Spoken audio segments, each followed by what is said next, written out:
Dad shut himself inside his bunker at the beginning of 2020. He said the world was about to end, and when we didn't believe him, he told us to wake up. It was raining that day. I remember focusing on the water hitting the window panes while my sister tried to change Dad's mind. I knew it was no use. He was too stubborn to listen to anyone except maybe Donald Trump, who had just declared that COVID-19 had pushed the world into a pandemic. Dad wanted us to join him, and when we told him no, he called us brainwashed. He purchased the land before I was born, only because of the dilapidated military facility that came with it. It was abandoned sometime in the 60s, I think. My sister was there from the beginning, even before Dad's obsession pushed Mom away. It's hard for me to imagine what he was like back then. Mom says he was a gentleman, but they married young, and a person can change a lot during those years. And so did Dad. All I remember from him during childhood are the weekends at the bunker, constantly renovating it and stockpiling it with everything he would need to survive down there. We couldn't stop him.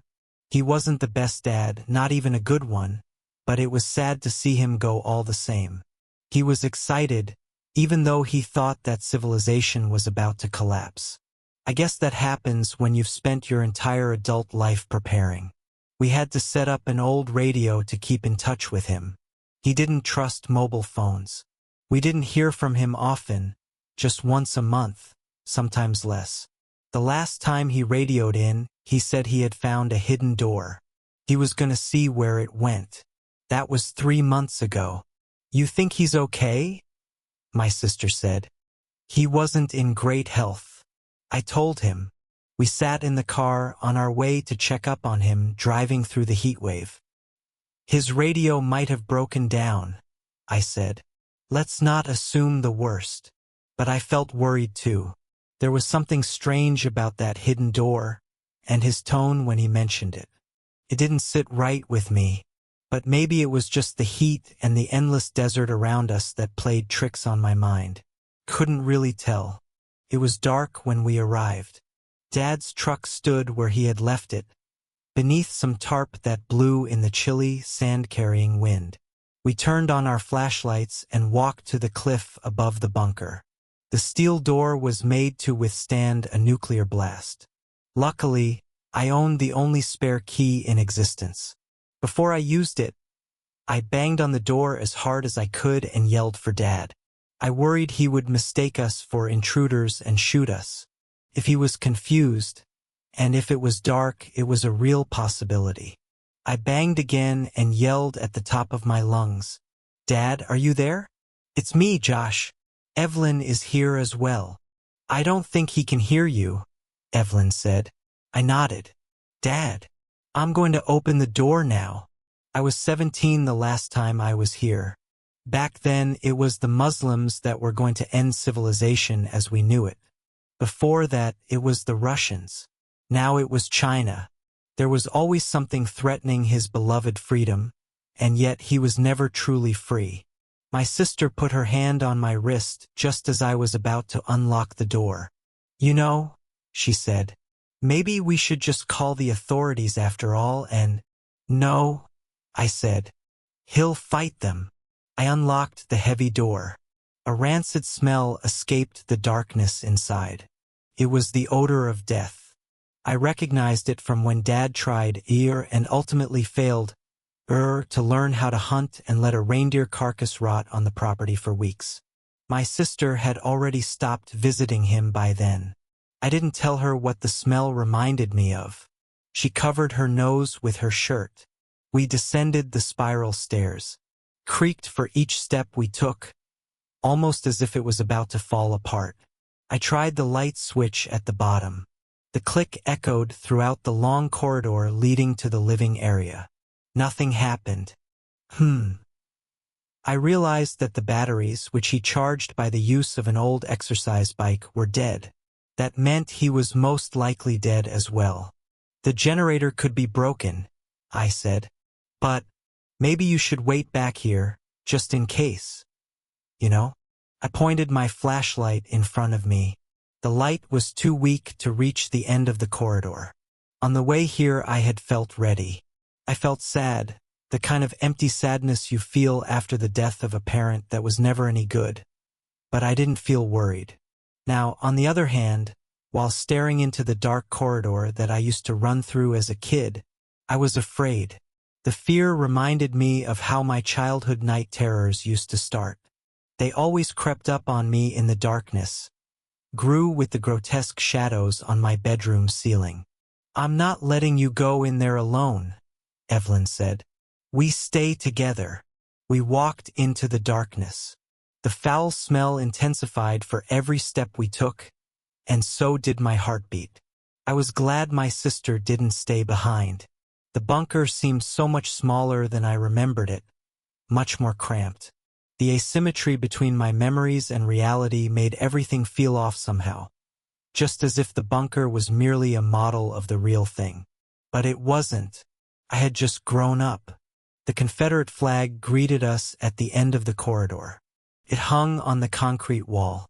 It looked pale in the hot spot of the flashlight, almost like a phantom. And, of course, in many ways it was. A ghost from a time long ago. Or perhaps a corpse brought back to life. An abomination.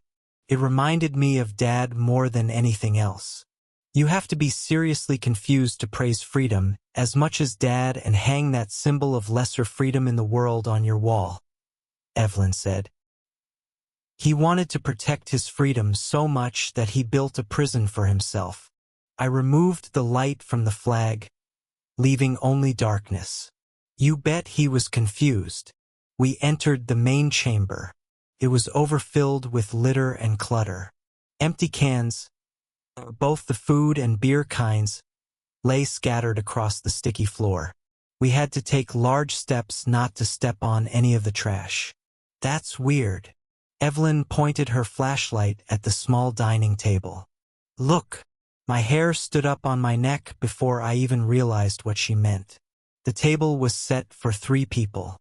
I didn't say anything for a moment, trying to process what I was seeing, and just when I was about to speak, my sister interrupted me. "Who the fuck was here with him?" "We don't know," I began. "I mean, he might have left the old plates on the table and—" A sound of something falling to the ground came from one of the other rooms further into the bunker. I pointed my light in its direction but couldn't see what made it. "Dad!" I yelled. "It's me, Josh. You there?" No response. "I'm afraid," Eveline whispered. "Something isn't right." I only vaguely heard what she said. My focus was on something else. Something on the wall on the other end of the room. "That's not supposed to be there." I slowly walked toward it. That must have been what he talked about over the radio. Dad had hacked away a layer of concrete, for whatever reason, and uncovered a rusty, metal door behind it. It stood ajar. A lukewarm, musty breeze came out of it. My sister walked up to me as I carefully pried the door open with the back of my flashlight. I felt my heart in my throat. I could hear my sister begging for us to leave, almost in tears. But I needed to know what was behind that door. It was imperative to understand what had happened here. I needed to know. I needed closure. "What in heaven's name?" Eveline looked over my shoulder. "Why is this here?"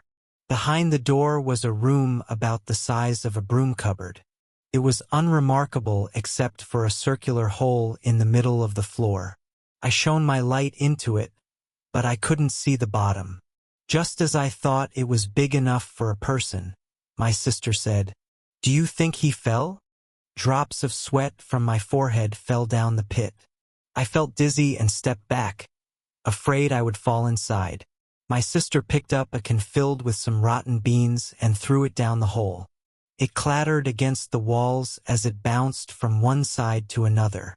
The sound faded away until we couldn't hear it anymore. There was no indication it touched down at the bottom. I stretched out my hand and held it above the opening. "It's warm," I said. "The air, I mean, maybe he fell." Eveline stepped back, almost as if she were convinced.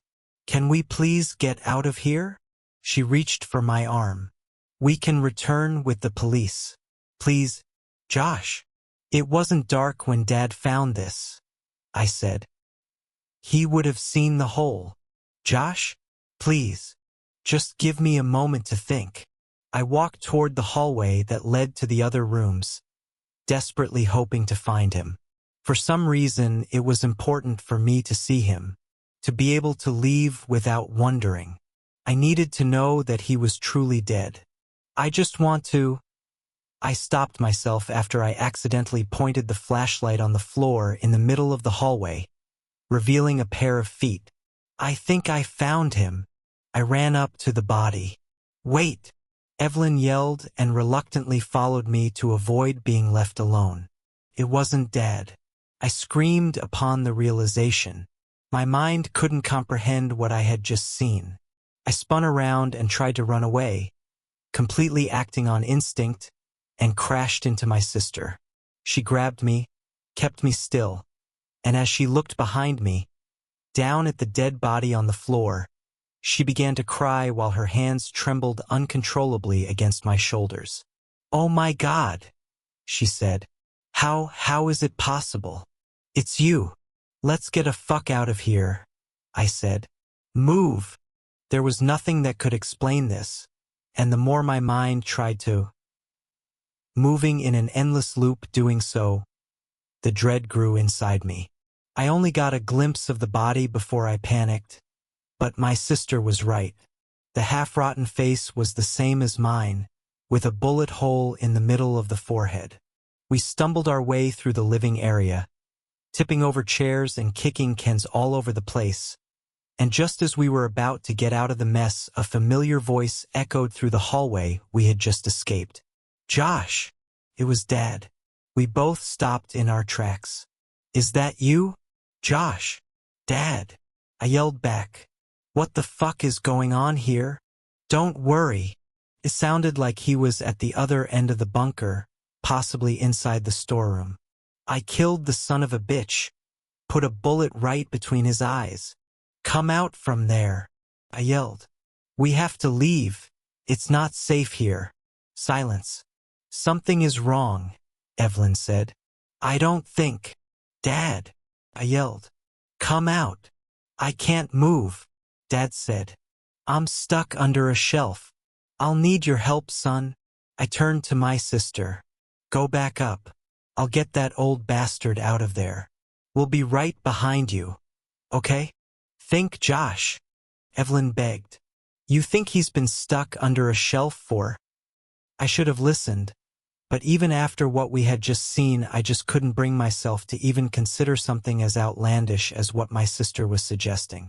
It was simply too far-fetched, too unbelievable to penetrate all my layers of presumptions about reality. Couldn't be, it just couldn't. Hence, I ran back to the hallway, yelling for my sister to get back up to the surface and wait for us there. "I'm coming, Dad." I only slowed down to carefully step over the corpse that bore my face. Perhaps, I thought, it was just a coincidence. A burglar that just happened to look like me. After all, the face had begun to rot. It wasn't obviously me. I felt stupid, and I almost convinced myself that it was just my childhood fear of the dark coming back to life down here. And then, just as I was about to walk past the small composting toilet that stood inside a small room at the end of the hallway, I stopped. Shivers spread across my entire body, paralyzing me. Dad sat on the toilet. His gun still hung from his trigger finger, and his brain was splattered across the wall behind him. He had his journal in his lap, covered in blood. "Josh!"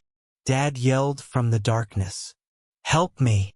I was frozen in place, both by fear and confusion, unable to make any decisions.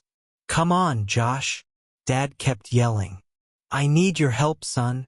My mind was racing. There was no way of knowing who was who. When I heard Dad's voice yelling for help while watching his dead body, nothing but absolute terror reverberated inside me. I slowly reached for the journal in Dad's lap and grabbed it, hoping it would shed some light on the situation. I was just about to open it when my sister screamed. I ran back, this time jumping over my doppelganger's body, and found her looking at something at the corner of the main chamber. "I told you to," I said, but changed my mind. "Are you okay? What happened?" "It's," she cried. "It's me." Crawled up in the corner was her naked, dead body. Her head had been twisted in such a way that the neck had been broken. "There's something seriously wicked going on here," I said. "Dad shot himself in the head a long time ago by the looks of it, and yet he keeps yelling for help. Let's get back to the car now." We drove away from the bunker as fast as we could, leaving whatever was still alive down there yelling for help. My sister insisted on staying at my place for a few days. I didn't mind having her around. We shared an experience no one else could relate to, and we needed each other to overcome the trauma. It took a day for me to build up the courage to open Dad's journal. It began with his usual deranged conspiracy theories. I flipped past them. At the end, he had only made short notes. Found a hidden door. Deep pit, possible the remains of some old black project. Eveline and Josh woke me up. A surprise visit.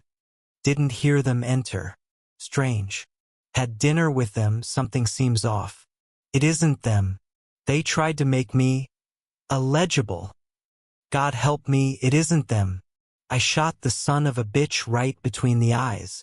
Hiding in the bathroom now, this will probably be my last entry. God forgive me. Chills went down my spine as I read the last entry on the blood-drenched page. I never got the other one. She's still out there somewhere. I only got one bullet left. I won't allow her to do that abhorrent thing to me. Forgive me. My sister has been cooking for hours. She just called for me from the kitchen.